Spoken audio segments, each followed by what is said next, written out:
Okay, we're rolling now. Dave, all YouTube fans, here we are. I'll pan around at the Willow Ridge Maintenance Facility.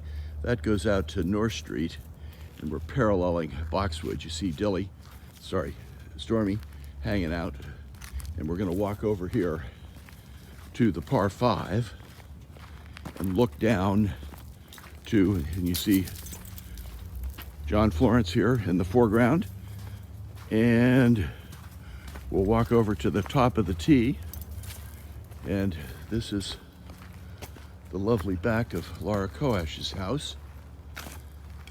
And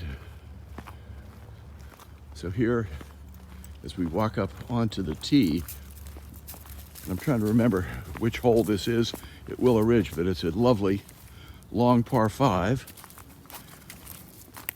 that adjoins Appomattox. So you can see Westchester in the background, and here we are on the top and looking down, and I'll try and zoom in on, there we go, the club, the Westchester Club right there, and pan around to the rest of, whoops, back it up a little bit, pan around to the rest of, that's St. Vincent's over there, the rest of Willow Ridge, but it's a spectacular spot.